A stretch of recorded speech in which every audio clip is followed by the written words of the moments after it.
Scrolling through your messages, I feel plain. Like how the fuck you say you love me just the other day? These soul ties got me stuck again. And I don't think I'm still in love, cause I would never let you fuck again. Serious issues, you got too much bitches. Sleeping around thinking that one day one of these hoes can fix you. Say it ain't cheating if we ain't official. Acting like I was not the real one for you to commit to. You got my body, shit, you got my mind. My mama said that shit like this is just gonna take some time. And everybody call my phone saying you got somebody. Like I don't give a fuck, I really hope you fuck with shorty.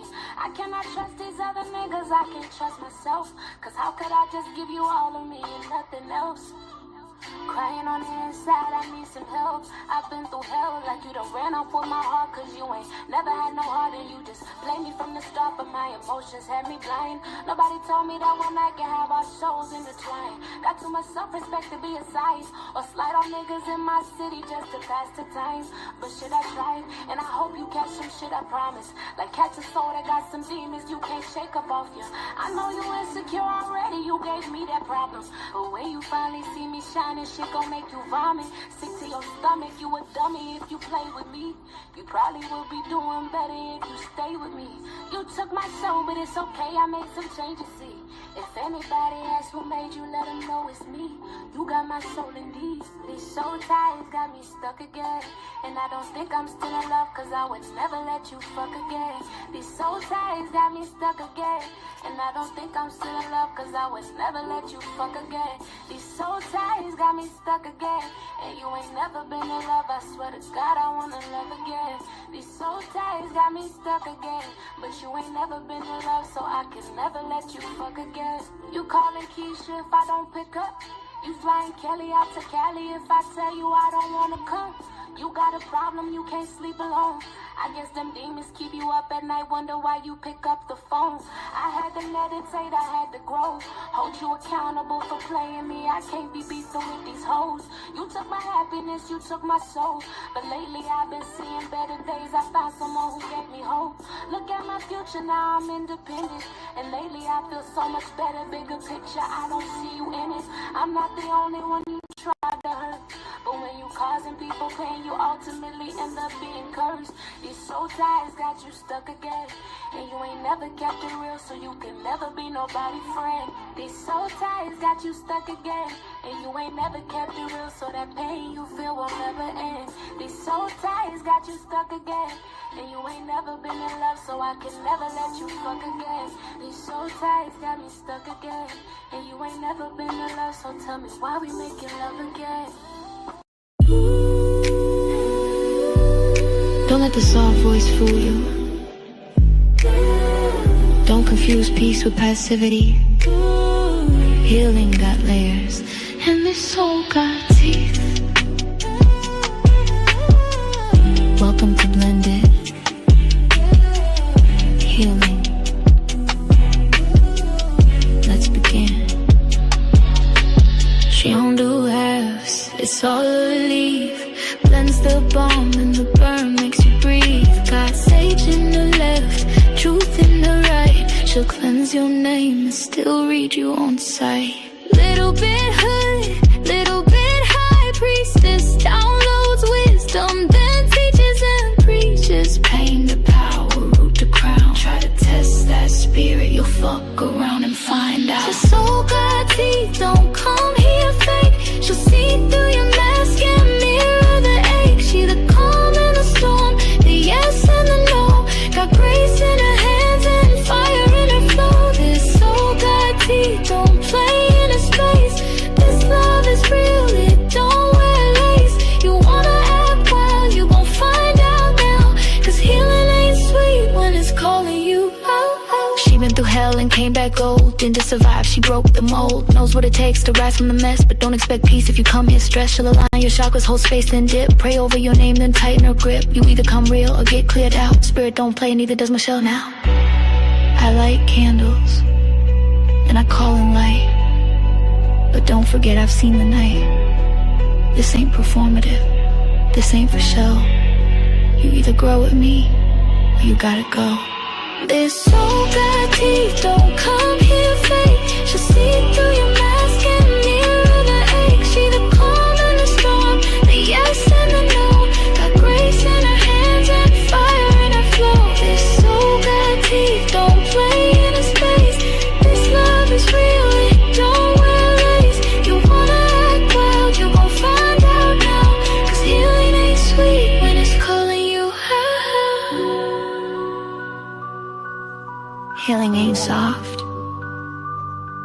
It's sacred. It's sharp. And this soul got teeth.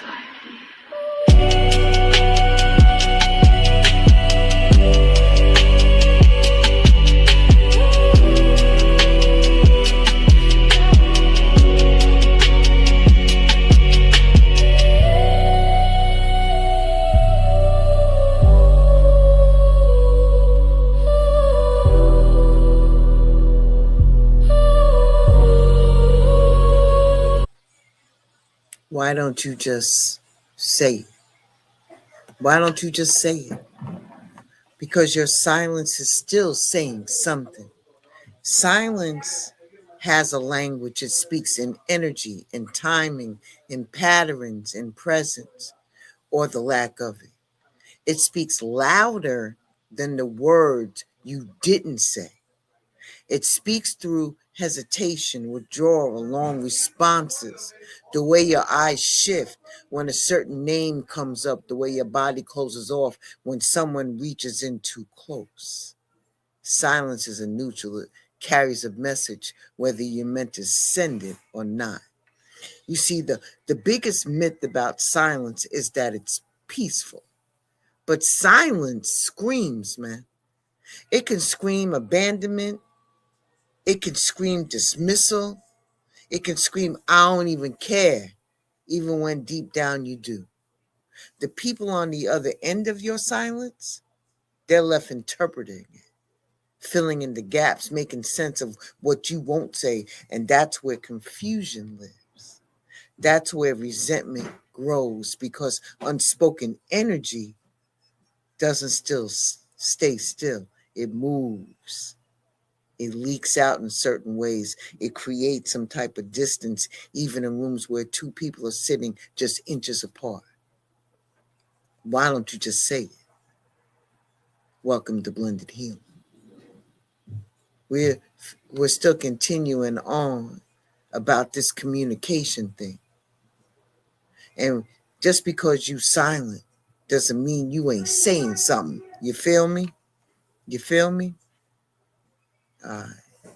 So when you go quiet, it might be self-protection, but to someone else, it reads as rejection. When you shut down, it might be fear, but to them, it looks like detachment. When you don't speak on what hurt you, they might think it didn't matter. And when you say you don't what you need, and you don't even say it, I apologize. You don't say what you need, then you might assume that everybody thinks that you're okay. But the whole connection starts operating on false information. You feel me? On guesswork, on the hope that actions can substitute for what you can articulate. But they can't. Love, friendship, family, none of it can survive long term off of assumptions. You see, your silence sends a signal. Even if you don't realize it, it says, I don't feel safe enough to open up. I'd rather carry this alone than risk your reaction. Yeah, you might not be able to hold what I need to say. I've been disappointed before, and I'm not trying to feel that again. And all of those are valid feelings, but here's the truth. Your silence doesn't erase your pain. It just transfers it onto your partner, onto your friend, onto the connection itself. And now the relationship has to carry the weight of everything unspoken, everything assumed, everything avoided. Silence is rarely silent for long, though. If you don't speak it right, it's going to show up somewhere else, in sarcasm, in your body language, in your tone. You may even become passive aggressive in the way that you say it's fine. It's those little jabs that come out sideways when you swore that you were over it, and the slow fade of intimacy because that's too much in the air and not enough on the table. That's a trap. You see, silence feels safe in the short term, but it always going to leak out in the long run. You feel me? People think saying nothing is harmless, but silence, when used to avoid, is a form of control. It keeps the other person in the dark and it forces them to carry a question mark over their head, to wonder what they did, to overthink every interaction. And that isn't fair because, that's a form of manipulation if you really want to know, especially if they're trying to be present, especially if they're willing to listen, especially if they deserve your truth. You think you're protecting them by not speaking? You're not. You're just delaying the breakdown because eventually that silence becomes a wall. And if you don't tear it down with conversation, it becomes permanent. And the worst part, you'll be both standing on either side of it, missing each other while pretending everything is gooch. And it's nothing fine. Even when it feels hard, even when you don't know how to say it right, even when your voice shakes, something, say something, because your silence is saying something already. If you don't claim the message, somebody else is gonna. And they might get it wrong. They might assume you don't care, that you're done, that you're unbothered, when really you're just scared, just overwhelmed, just under practice in emotional clarity. I said it. I did. And I meant it. You see, silence is not going to protect you from the consequences of unspoken truth. It just prolongs the discomfort, and it'll rob the other person of the chance to meet you where you really are. That's what silence steals: opportunity. Opportunity to heal, to clarify, to grow, to reconnect, to even make it right, or to walk away with dignity without confusion. There are times when silence is sacred, when stepping back is needed, when reflection is wise. But you have to say that. You have to name it. I need space to think. I'm overwhelmed. I don't want to lash out. I care. But I'm scared to open up right now. That's still communication. It's not avoidance. That's intentional pause with clarity. But if you go mute and expect somebody to read your pain like it's printed on your forehead, you're setting the whole relationship up for failure, because love isn't telepathy and care isn't mind reading. Nobody should have to decode your silence to know how to love you. And if you expect them to, you're not building intimacy. You're building confusion. You see, your silence is still saying something.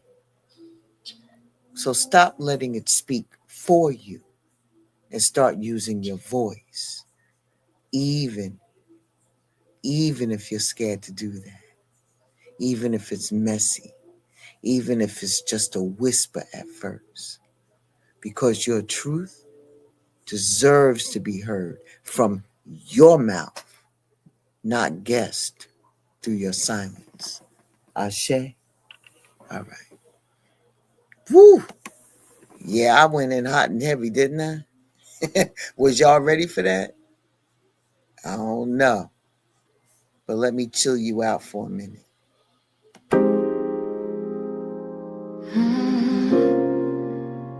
Thinking, baby,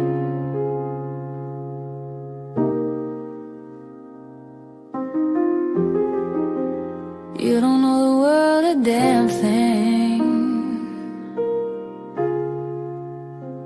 Light up, lavish light. I've been moving too fast, running low on grace, feeling heavy, but I found my space. Lavender dreams in a smoky swirl, this moment mine, forget the world. No stress in my chest when I take this hit. These herbs ain't just pretty, they legit. Tobacco free, just clarity, and I ride this flame like therapy.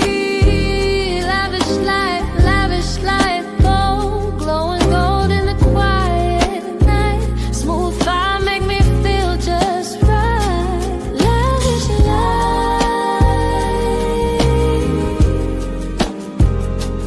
lavish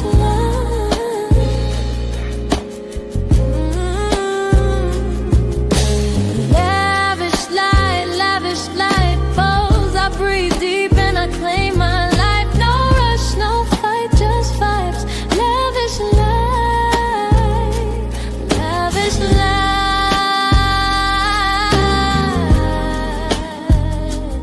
lavish life. Welcome back. New product coming out. Yeah. I might not be available on Etsy, but you know how to get me. I'll let you know when it's ready to go. I got a whole lineup for y'all. See, Etsy does not promote any smokable items, whether it's herbal or not. So, anyway, I digress. Y'all smoothed out a little bit? You ready for the next punch? Don't shoot the messenger. Don't get me. Because when you're the one trying and they still won't talk. So what if it's reversed, right? What if there's a different kind of exhaustion, right? That comes from always being the one who brings things up. Now you're the one bringing stuff up and they the one that's on silent. You can't even handle that because you're the one who checks in. You're the one who asks, what's wrong when the room gets quiet? The one who senses the shift, right? In every energy before words are even exchanged and know something's off. You feel it before they admit it. And if you ever do, you keep extending the invitation for real conversation. But it's like throwing your voice into a void and hoping for an echo that never comes. And when you're the one doing all the emotional labor, love starts to feel like work. Not the healthy kind of work that builds connection, but the kind that drains your soul. You find yourself walking on emotional eggshells, trying to guess what they feeling, trying to interpret their moods, body language, pauses between texts. And you become hyper aware, tuned into everything, right? Every subtle cue, every shift in tone, because words are rarely given freely. And silence has become the only answer that you get. See, at first you make excuses for them. They weren't raised like I was. They've been through a lot. They're just not good at expressing themselves. And maybe all of that is true. But what nobody tells you is that empathy without boundaries is going to break you. Trying to pull truth out of someone who's determined to stay emotionally unavailable is like trying to build a bridge by yourself while they watch from the other side, arms crossed, saying nothing, offering nothing, and giving nothing. You feel me? You start to feel like you're begging, not for attention, but for partnership, for the effort, for the willingness. And when you don't get it, you start internalizing the silence. You wonder if you're pushing too much, if you're too sensitive, if wanting communication makes you a burden. And that's where the slow erosion begins. Not of the relationship, but of you. Your confidence Your trust in your own instincts, your sense of emotional safety, because love should never make you feel like you are just way over the top for wanting to be understood. It's one thing if somebody needs time to open up, right? But it's another thing entirely when they make no effort,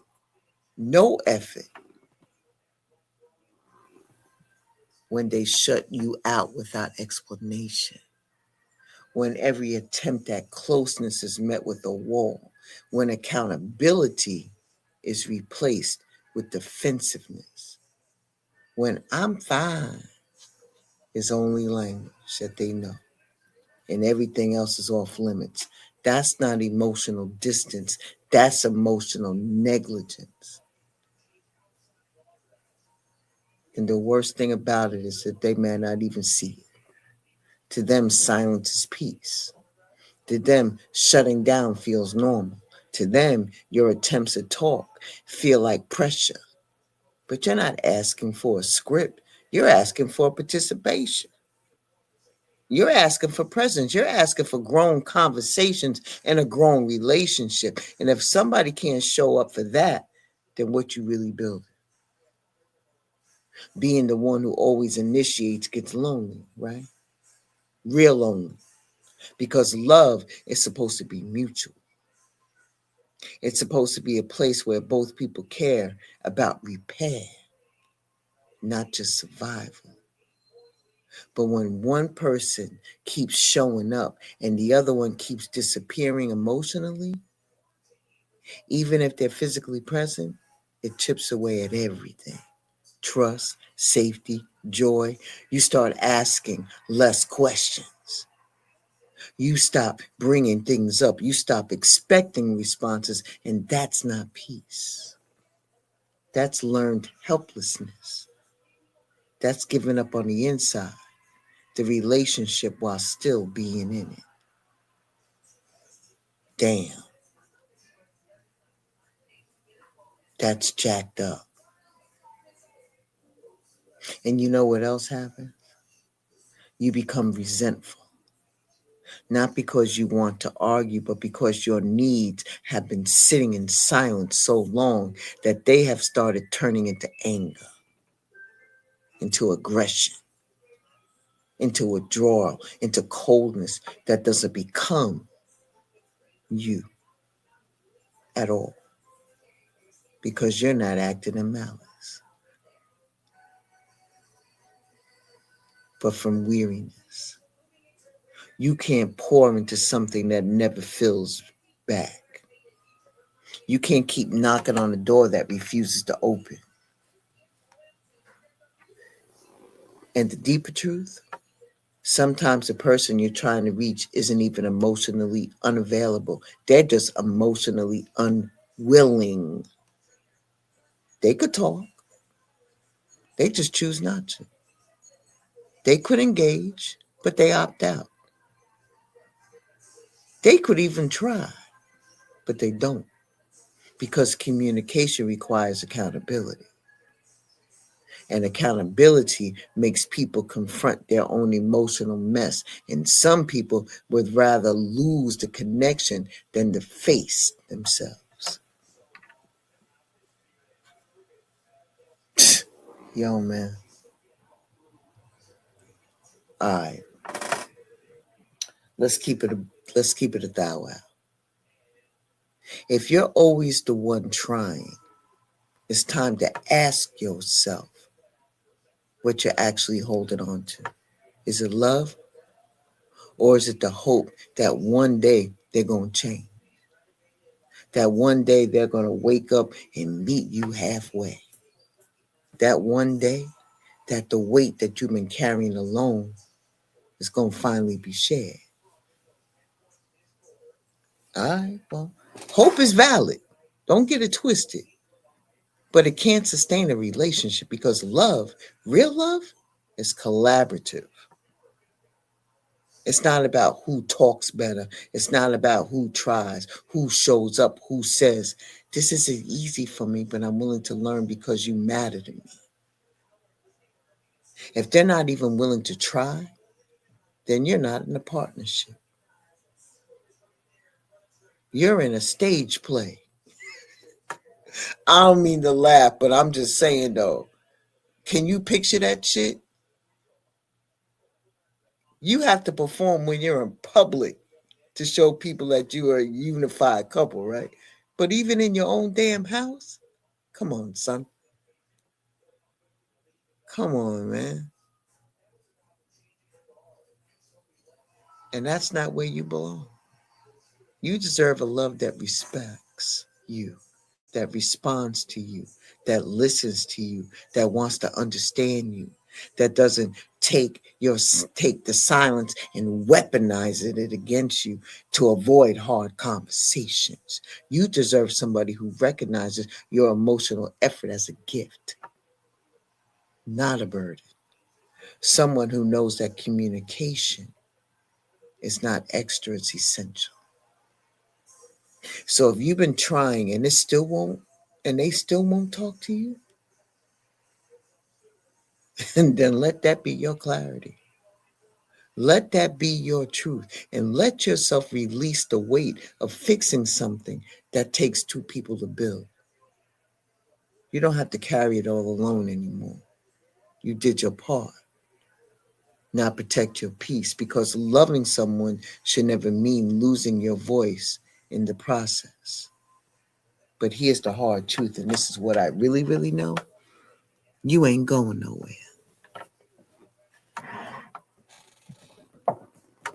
You're going to still try to fix it, but you can't re-raise somebody else's child. Either they get it or they don't. That was rough. I know. I said it. Hell, we all go through it. We all go. Trust me. We all go through it. Sometimes you just get to the point of being beyond pissed, being beyond pistivity. And ain't nothing a damn thing that you can do, because you have given everything that you can give. And you've had enough. But if there's hope, and if you have done everything in your power to make that work, then when it's time for you to take that on the hop, then you can leave with a clear conscience, knowing that you have done everything that you could possibly have done to make it work. And that's in romantic relationships, family relationships, platonic relationships, all of that. You feel me? All right. I'm done. Because I just beat up my own self, and y'all don't even know it. So I'm done with it.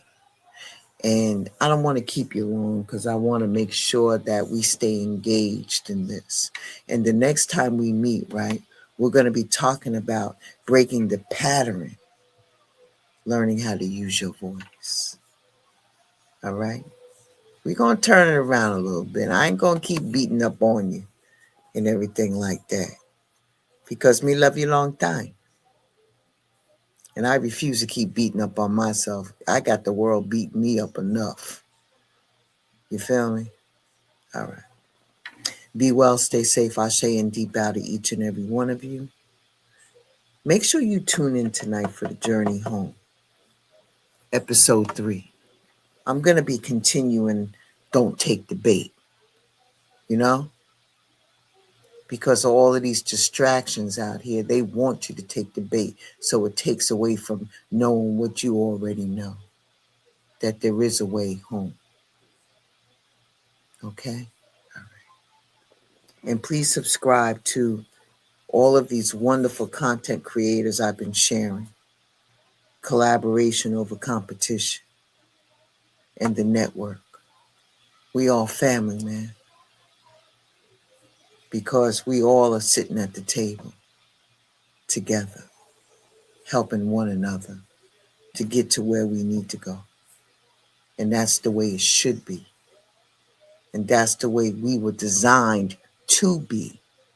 So I want you to ponder on that and come back at 7 p.m. Eastern Standard Time. And then I'll pass the mantle off to Goddessy of Love so she can talk about what's coming up after. Don't take the bait. Be well, stay safe, Ashe and deep bow. Have a great day. Oh, I'll be back around 1 o'clock, to give you, for those of you who didn't get part 3 for the Destiny numbers, I'll be back at 1 o'clock if y'all want to catch that last one. And then, like I said, meet me back here. Don't meet me, beat me here at 7 p.m. Eastern Standard Time. Salute. And y'all be well. They thought changing the language would change the outcome. Thought if they scrubbed the blood off the timelines, we'd forget who bled. They tried to sever the roots that connect us to divine brilliance, thinking that if they snapped the stem, the branches would wither. But our roots are ancestral. They don't just run deep, they run wide, across oceans, across centuries, across whispered names and spiritual codes that survive even the most violent storms. This isn't sentiment. This is survival. This isn't nostalgia. This is strategy. Because to remember is to resist. To remember is to rebuild. To remember is to reclaim everything they swore we never know and never be. May our memory be sharper than their lies. May our stories outlive their systems. May our spirits outshine every attempt to extinguish us. We are just getting started. Let's move. Welcome to Conversations That Protect. Let's move, and this time we move ready. Welcome to your journey.